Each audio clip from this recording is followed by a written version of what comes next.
food. Let's get into the footy though, MG. Round 24, done and dusted. Some great matches over the weekend.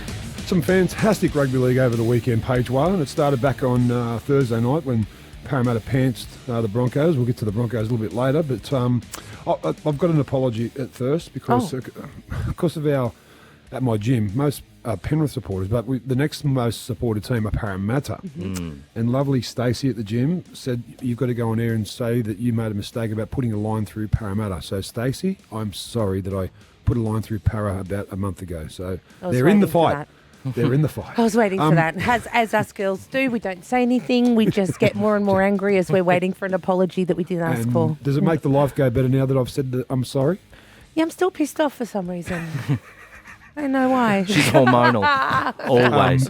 Friday night did not disappoint. Did not disappoint. The Roosters and the Melbourne Storm, it was billed as maybe the clash of the year. And I'll tell you what, as far as drama and action-packed energy went, wow, this could not be beaten. I mean, it was the two big boys, wasn't it, all night? Hargraves against Solomona. And I thought both of them, a couple of things went a little bit haywire. They got fined, but that's what it's all about. Alpha males. The alpha male of each rugby league team, that's your job, to take on the other team. And I'll tell you what, they both took on each other, and I love it. I can't wait to see these two play again. But look, the top 8, we don't know yet, because this Thursday night, Parramatta play Melbourne. You've got to think the winner of that has sealed up a 4th position. That means you get a second bite of the cherry, which everyone needs. So look out. And Broncos. Broncos. Jesus. Oh, my goodness. Well, just on this Sunday sin bin, I was listening to the Sunday sin bin yesterday, and Gordy, they were talking about a couple of players apparently a little bit disgruntled from the way that Kevy Walters said something at half-time in that match. He kind of just went off. And this is what the Raging Bull Gordon Tallis had to say on the Sunday sin bin yesterday.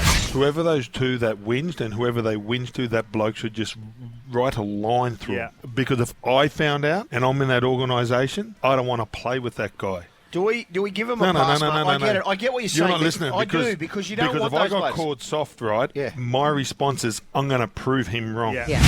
Look, first of all, how does that get out? You don't usually get leaks at clubs. Obviously, someone's told someone, and look, it's just that entitlement of these young players these days. I agree with 100% with what Gordy says. If you get called soft, you try and atone and go, okay, I'm going to prove you wrong, coach. And it's something that mirrors society, but doesn't it, Jessie May? Agree, just not footy players. There's something about, and did we get it wrong as parents? I don't know. But the feedback to make someone else better is just taken so negatively these days. And if you're a young person listening right now, do you know how you're going to get ahead of the pack? You're going to have to be able to take feedback, because it's the quickest way that you can improve. And I think that because not many of the young ones can take the feedback, bloody, you're in a prime position to be ahead of the pack. Maybe Kevy should have communicated differently. Maybe a TikTok video for the guys or something like that.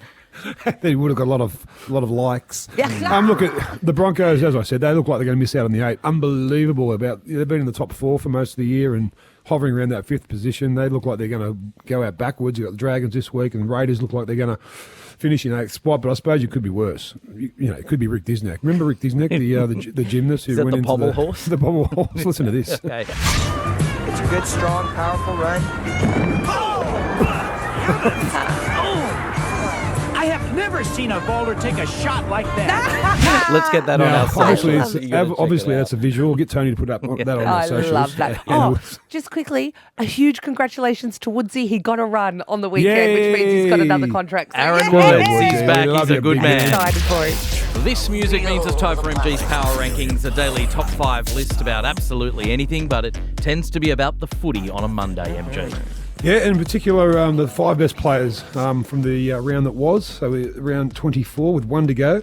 And as we are doing now, the girls NRLW has started. We're going to start off with the lady of the round as far as the NRLW goes, and her name was Olivia Koenig, second rower for the Roosters. McGregor with a dummy and tackled by Harden. Burton goes short, and it's another try here for the Roosters through Olivia Koenig. Her second for the afternoon.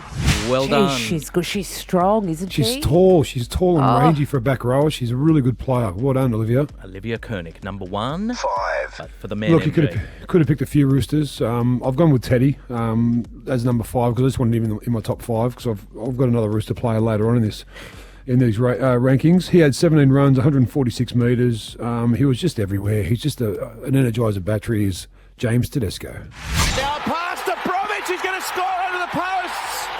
The Roosters scrap. Is there any part of this ball on the ground? Surely it's a try. James Tedesco, he seemed adamant that the ball didn't touch the turf. When he first goes over in this angle. Remarkable. This guy has been unbelievable for the Raiders. They've won 3 in a row. He's really pushing himself for an Origin berth next year. He's so consistent. I speak of Raiders back rower Hudson Young. Hudson Young again, throws a dummy, goes on his own, gets over and slams it down for a well-deserved Green Machine try. 3. Oh, 3. Mate, this guy is just a man mountain in so many ways. He's 6'7". He's starting to realise that how much damage that body can do on a footy field. I speak of the Eels back rower, Sean Lane. Brown, no, they're going to run it. Lane's gone right through. He's gone right through. He gets it away to Gufferson. 2 tries on the 5th tackle. Oh, don't you love it? Yeah, that man, Sean Lane, again, just too easy this time. He just hits that hole. I love him. And do I love about him is you talk to him and he goes, I have been trying my guts out for 4 years to get to this form, like the best form he's ever been in. And bloody 4 years is a long time to get to your peak. It happens with forwards, but they grow into their bodies, and he's a big body. He's a great player. Big body, yeah. And Sean, you know you've made it now when you've got Jess sending you creepy DMs at all Honestly, hours of the night as well. I'm going to get all Alan Jones up on his ass and be like, oh, you're a big boy, aren't you? You're very strong. Leave the players alone. There's a lot of you. It's called harassment. Oh, yeah, when Alan does it, it's comedy. Number 2. He missed a month with a medial injury, but as soon as he comes back on the rugby league field, Jesus, an energizer battery. I speak of Jerome Luai for the Panthers. O'Sullivan, Luai gets a pass away to Taylor May, and May goes over in the corner. The hands from Jerome Luai, who's been exceptional tonight on his return, but just goes right into the line. He just touches that one on, does Jerome, and it's an easy catch there. 1. Funny feeling, MG. The big boy, JWH. Jared Weir-Hargraves, he only played 41 minutes, but I tell you what, it was an action-packed 41 minutes because he laid the groundwork for his other forwards. And when you've got a player like him in your team, who seems to be getting better with age, he's 32 and he doesn't look like slowing down. Man, the way he took on Nelson's Asafa Solomona the other night was fantastic. I love the big boys collide. Jared Weir-Hargraves is my player of the round. Well, for Melbourne, it's got to be a short pass from Harry Grant. That was a lovely one. Oh, it might be on again when he gets up. Oh, it is on, and you could see it coming. Nelson has been really hit hard here, and they're running over the top of him. Get it, India Nelson. Get it, India Nelson. How good. Jared Warrior-Hargraves, number 1 on MG's Power Rankings today, here on Triple M Breakfast with MG, Jess and Paigey. It's right here every Monday. MG's Golden Points, thanks to Bluebet. Round 24 done and dusted, MG. Let's kick it off with your most impressive team of the round. It's got to be the Roosters, 7 in a row, looking fantastic. They'll have a couple of injury problems, but this weekend you would imagine that Victor Radley won't play, and Tupu looks like he's aggravated a groin, but they have the cattle. They just seem to be having the season from their best season ever. I love watching the Roosters play, and they are. This game against the Rabbitohs that's coming up is going to be one worth watching as well. Can't wait. Mouth-watering. Most disappointing team of round 24. Oh, look, who else but the Broncos? Another flogging, 113 points in 2 games they've been on the end of. Going out this year's final series backwards are the Broncos. Most surprising team of the round? I'd say Manly, surprisingly bad at the moment. They've lost this. Well, they are. You don't expect them to be going this bad. They've lost 6 in a row, and they don't look. It's obviously the Jersey gate was kind of ever since then they haven't looked like winning a game of footy. So, and on the weekend they didn't look like it either. They were shocking on the weekend against the Raiders, 48 points to 6. They got hammered. That's their 6th loss in a row. Biggest issue from the round for you, MG? Look, at the moment I think it's the length of the game. Some games are going for 2 hours. There's too many stoppages.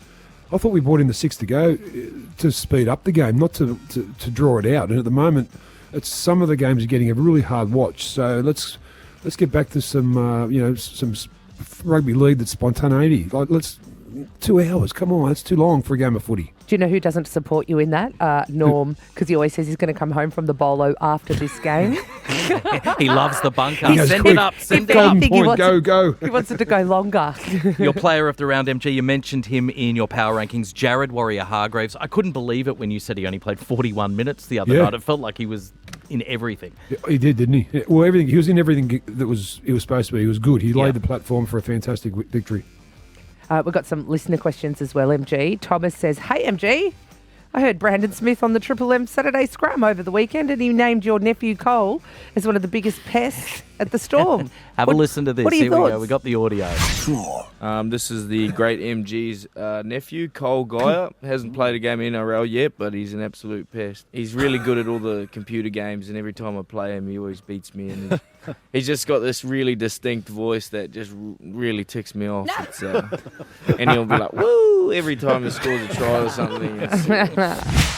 Yeah, well, my nephew Cole, I caught up with him about 2 or 3 weeks ago when he came up to play Jersey Flegg for the Melbourne Storm, who he's down there, living with Harry Grant and Xavier Coates, so he's loving Melbourne. But yeah, he's a little bit of a pest, I suppose, if the hectic cheese is calling him that. But I love him.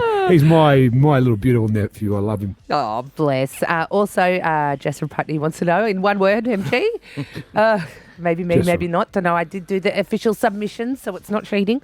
Eels versus Storms this week. What do you reckon Thursday night? At the moment, right now, I'm going to say Para. Right now, I'm saying Parramatta. Do you know what, though? Roosters that could change. Roosters can get stuffed because they beat Storm, and That's I'd right. prefer to play a Storm that's a bit confident, that didn't work on their weaknesses during the week than a wounded one. You got the wounded, baby. yes. Good luck with that. Out. What a game. It's MG's And you're golden going, points. aren't you? You're going Thursday night. Yeah, as soon as that win happened, I was like, I got to get there. Booked my tickets, I reckon, girl. an hour after the game.